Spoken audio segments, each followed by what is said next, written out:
In 1958, a small workshop in Germany rolled out something nobody took seriously.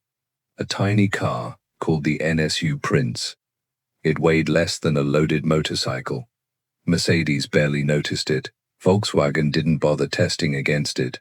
That was their first mistake. Within a few short years, this little machine was beating cars 3 times its weight on the same roads, in the same races. One German automaker never spoke about what happened on that track again. Drop a comment below if you've ever sat behind the wheel of one. Then let's go back to where this all started.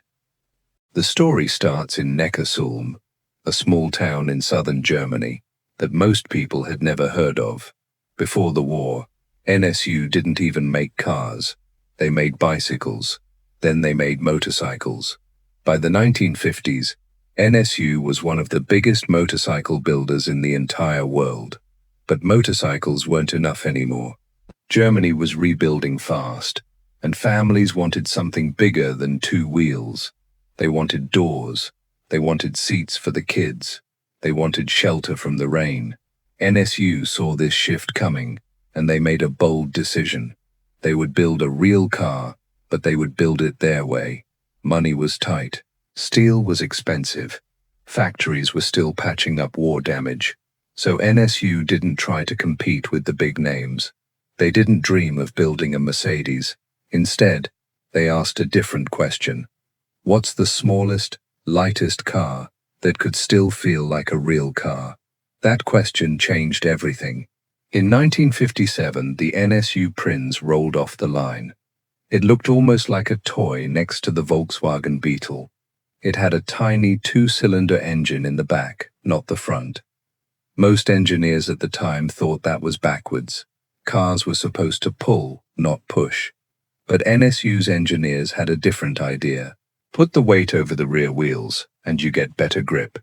Build it light, and you need less power to move it. It wasn't flashy, it wasn't fast, but it was clever. Here's the part most people forget.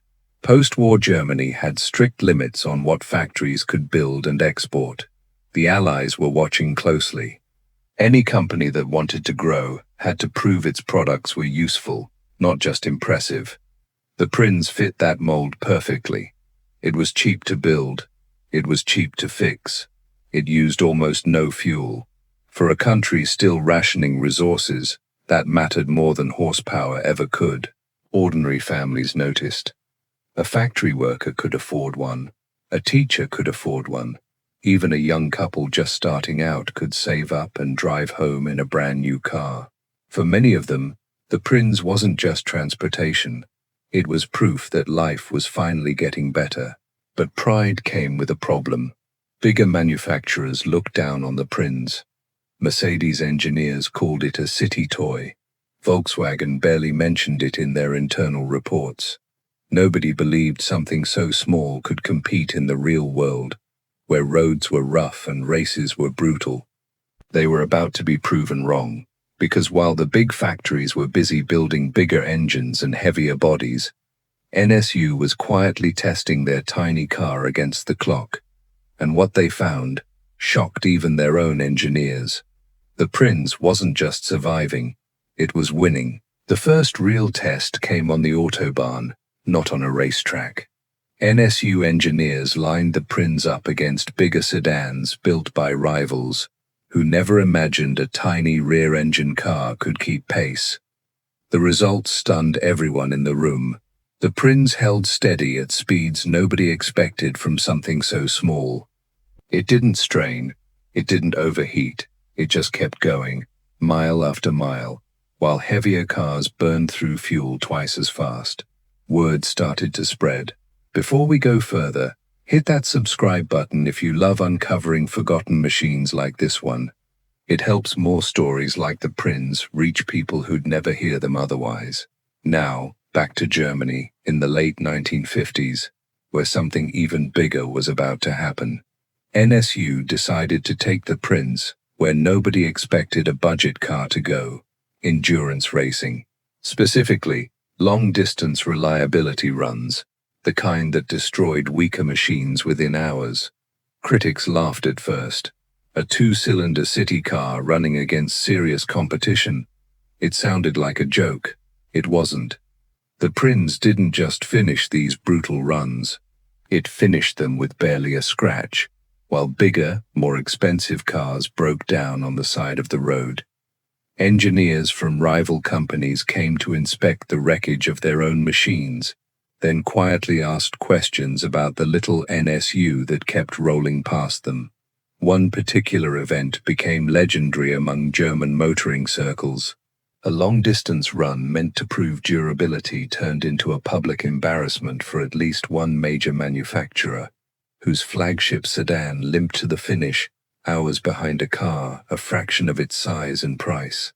That manufacturer never spoke about the result publicly again. Why did this matter so much to ordinary people? Because for years, big car companies had told the public that bigger meant better.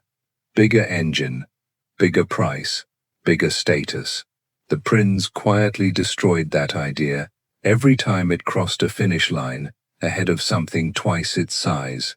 For families struggling to afford a car at all, this was more than bragging rights. It was validation. They hadn't settled for a lesser car. They'd bought something that could outlast machines built for the wealthy, but success brought new pressure. As word of the Prinz's toughness spread beyond Germany, demand surged.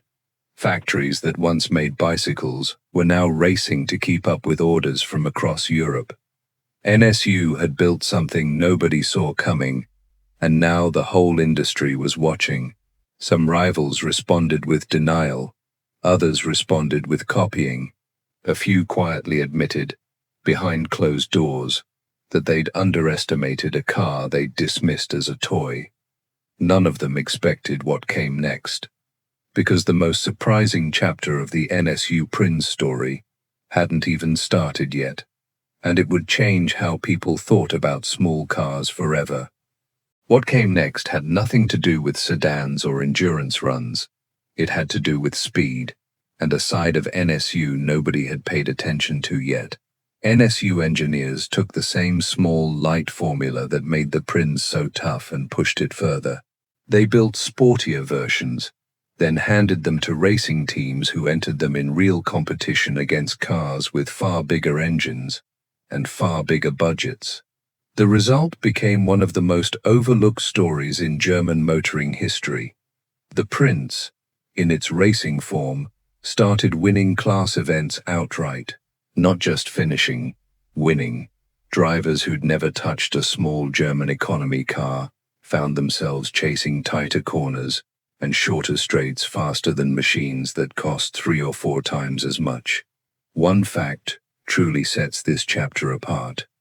The same lightweight body that made the Prinz cheap to build also made it nearly impossible to outcorner. Heavier rivals had more raw power, but power means nothing if a car can't hold the road. The Prinz held the road better than almost anything else in its class. Behind the scenes, this success did something even bigger than win trophies. It convinced NSU's leadership to invest in performance engineering they never expected to need. Engineers who'd spent years designing budget cars for families suddenly found themselves developing techniques that would later influence sports cars built decades after the Prinz disappeared from showrooms. But here's where the story turns bitter. Despite every win, every endurance record, every quiet admission from rivals, NSU never got the recognition it deserved. Bigger manufacturers had bigger marketing budgets. They controlled the story the public heard.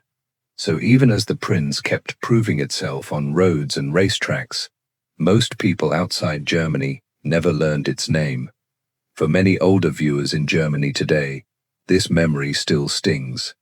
They remember neighbors driving these cars daily, remember hearing about their racing wins on the radio, and remember watching the world slowly forget what NSU had built. Eventually, NSU itself ran into trouble unrelated to the Prinz, struggling financially before being absorbed into a larger company. The factory in Neckarsulm kept running, but under a different name, building different cars, for a different audience. The Prinz quietly faded from production. Not because it failed, not because it stopped winning. It simply got swallowed by an industry that valued size and reputation over proven results. That's the real tragedy of the NSU Prinz. It beat bigger cars again and again, yet history remembers the giants, not the little machine that humiliated them. The NSU Prinz never asked to be taken seriously. It just kept winning until bigger names had no choice but to notice. Decades later, its story remains buried under louder, richer rivals. So tell us below, which forgotten underdog car deserves its own comeback story today?